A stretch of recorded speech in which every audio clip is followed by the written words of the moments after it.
Assalamualaikum warahmatullahi wabarakatuh. Saya Muhammad Arzal Zawad Afnan dengan NIM 1708031020016. Saya mau mempresentasikan tentang perencanaan keuangan jangka pendek. Jadi yang pertama saya akan menjelaskan tentang perencanaan keuangan. Perencanaan keuangan itu merupakan suatu strategi untuk menyusun dana pribadi maupun bisnis dengan implementasi terencana. Meskipun terbangun konsep secara jelas demi memperoleh tujuan dalam jangka waktu tertentu sebagai acuannya.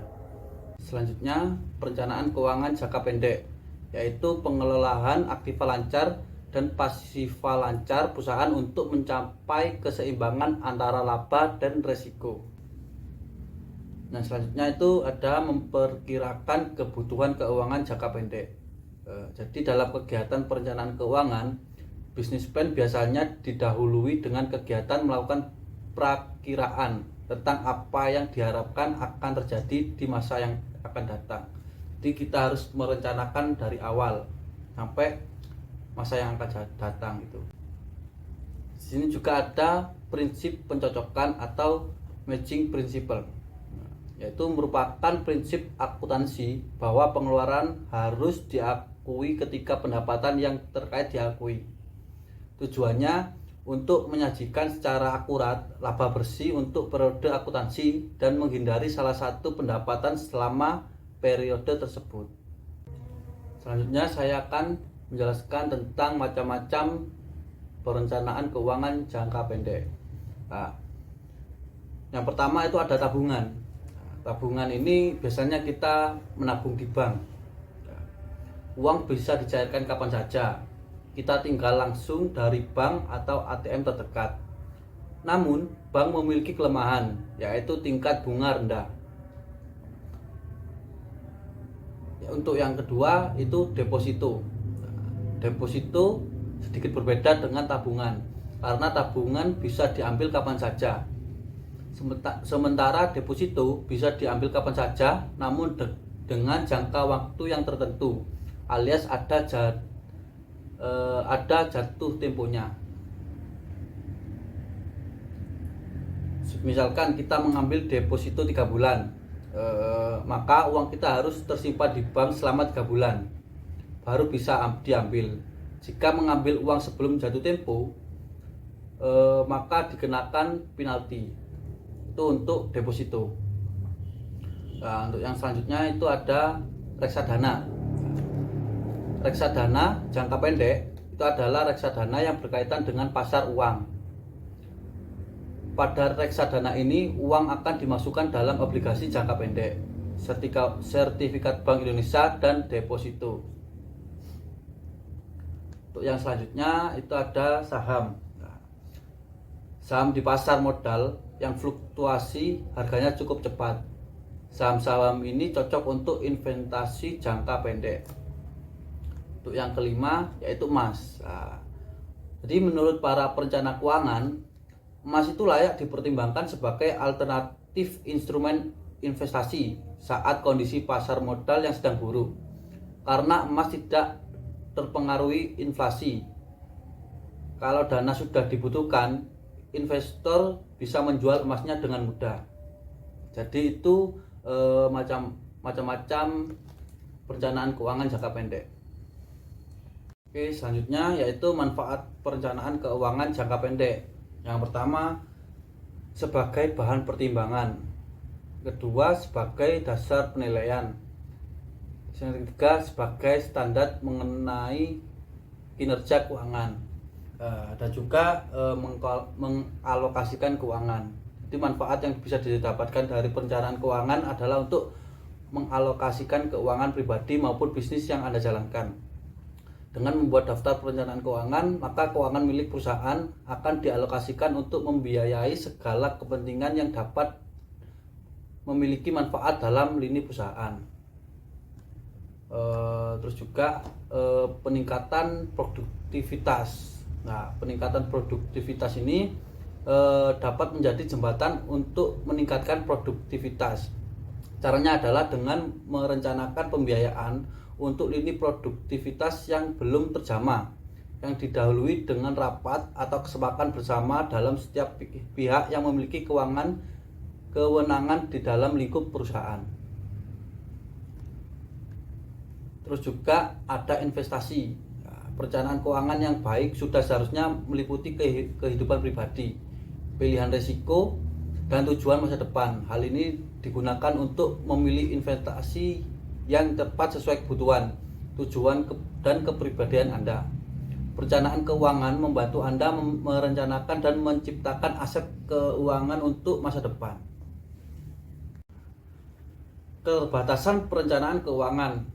Yang pertama itu ada angka-angka atau prediksi yang terdapat dalam perencanaan keuangan memiliki tingkat keakuratan yang relatif tergantung dari asumsi yang dipakai. Yang kedua, ketersediaan data yang mendukung dan kondisi makroekonomi yang terjadi. Yang ketiga, tidak bisa menjadi acuan dalam operasional perusahaan. Selanjutnya saya akan menjelaskan tentang bentuk perencanaan keuangan. Itu neraca. Nah, dalam neraca itu ada yang namanya aktiva. Aktiva atau aset merujuk pada keseluruhan dari sumber daya yang Anda miliki. Aset merupakan sebuah nilai kekayaan perusahaan yang digunakan untuk kebutuhan sekaligus dukungan untuk operasional. Berdasarkan jangka waktu pemakaiannya, aktiva terbagi menjadi dua jenis, yaitu aktiva lancar dan aktiva tetap. Jadi aktiva lancar itu sendiri memiliki umur kegunaan jangka pendek, dapat dikonversi menjadi kas dalam jangka waktu maksimal 1 tahun. Sedangkan aset tetap yaitu masa manfaatnya lebih dari 1 tahun. Ini juga berada dalam pelaporan keuangan neraca. Yang selanjutnya utang. Utang itu ada dua, yaitu ada utang lancar dan utang jangka panjang. Untuk yang utang lancar, kewajiban atau utang lancar adalah kewajiban yang jatuh tempo dalam jangka waktu 1 tahun. Kewajiban lancar ini juga memiliki beberapa contoh, diantaranya utang usaha atau utang dagang, gaji, dan pajak yang harus dibayar, dan wesel tagih yang jatuh tempo dalam jangka waktu 1 tahun. Untuk yang selanjutnya, utang jangka panjang. Nah, utang jangka panjang ini merupakan kewajiban yang jatuh temponya lebih dari 1 tahun. Salah satu contohnya adalah pinjaman jangka panjang dan obligasi yang jatuh temponya lebih dari 1 tahun. Selanjutnya ada modal. Ekuitas atau modal merupakan sebuah elemen dalam laporan keuangan neraca, di mana ekuitas ini dapat mencerminkan kepemilikan perusahaan. Bentuk perencanaan keuangan yang kedua itu ada laporan laba rugi. Di laporan laba rugi ada pendapatan, beban, laba perusahaan atau rugi. Yang pertama saya akan menjelaskan tentang pendapatan. Pendapatan sendiri adalah peningkatan aktiva atau arus masuk perusahaan yang dihasilkan dari kegiatan operasional. Nilai pendapatan diperoleh dari total pendapatan kotor perusahaan yang telah dikurangi potongan harga atau didiskon, retur, dan tunjangan lainnya. Selanjutnya, beban. Unsur ini merupakan arus keluar atau pemakaian aktiva akan memunculkan liabilitas dalam suatu periode tertentu dikarenakan pengiriman ataupun produksi barang. Yang selanjutnya ada keuntungan atau laba perusahaan.